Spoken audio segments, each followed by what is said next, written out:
On a good trip, it carries 3,000 containers, 33,000 tons of cargo.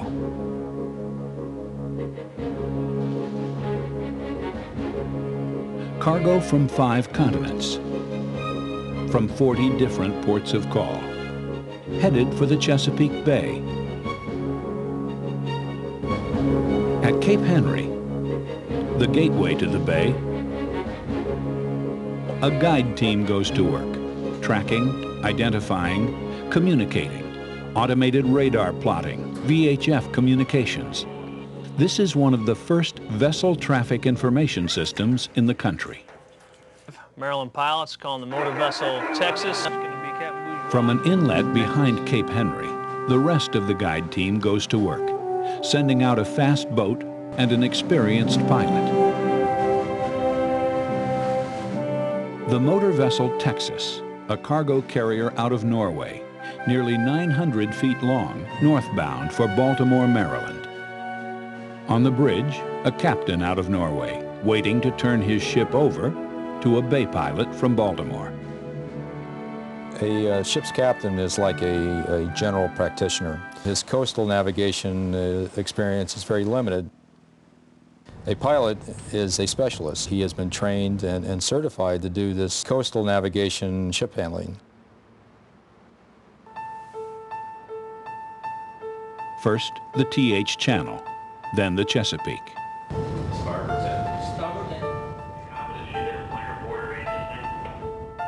And then the York Spit.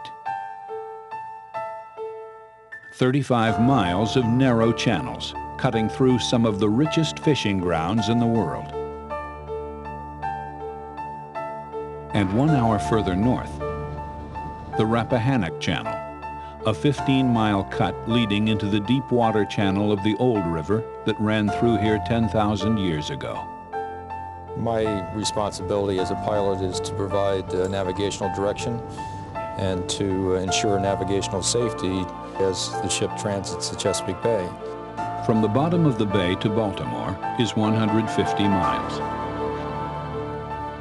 It is, for pilots, one of the longest passages in America. This is the motor vessel of Texas, northbound approaching the Bay Bridge, putting out a security call. And one of the trickiest passages. At the upper end of the trip, the Baltimore approach, another 20 miles of narrow, dredged-out, twisting channels. First, the Craig Hill entrance channel.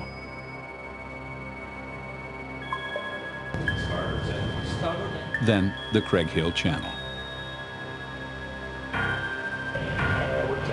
Then the Upper Craig Hill, and the Brewerton Channel, and the Fort McHenry. The Port of Baltimore has recently had its depths of its channels increased to 50 feet. We're bringing ships in now that draw 47.5 feet. With increased size of ships, we're talking about the reduced safety parameters. The pressure of every decision that a pilot makes, the ultimate consequence of a bad decision is increased dramatically. In Alaska, a bad decision on a big ship in Prince William Sound. Send out the Exxon Valdez without a state-licensed pilot. The result? An oil spill in one of America's great coastal ecosystems.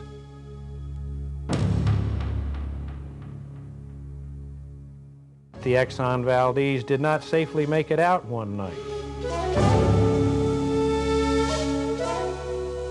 It was a huge monumental disaster. The expanse of that spill was an area that was easily larger than the entire Chesapeake Bay. And it would extend up the coast probably to Connecticut. There was over $5 billion worth of damages, claim, and environmental disaster, all of which would have been prevented had a state pilot been on board.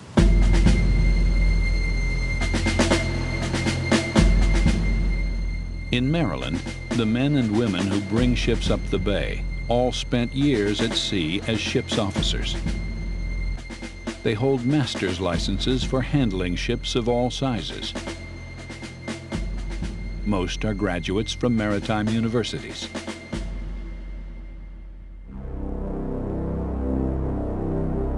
There has been no Exxon Valdez on the Chesapeake. No Torrey Canyon. No Amoco Cadiz.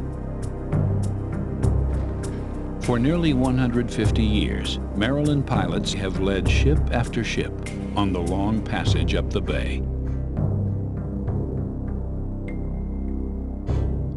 On station, serving the citizens of Maryland.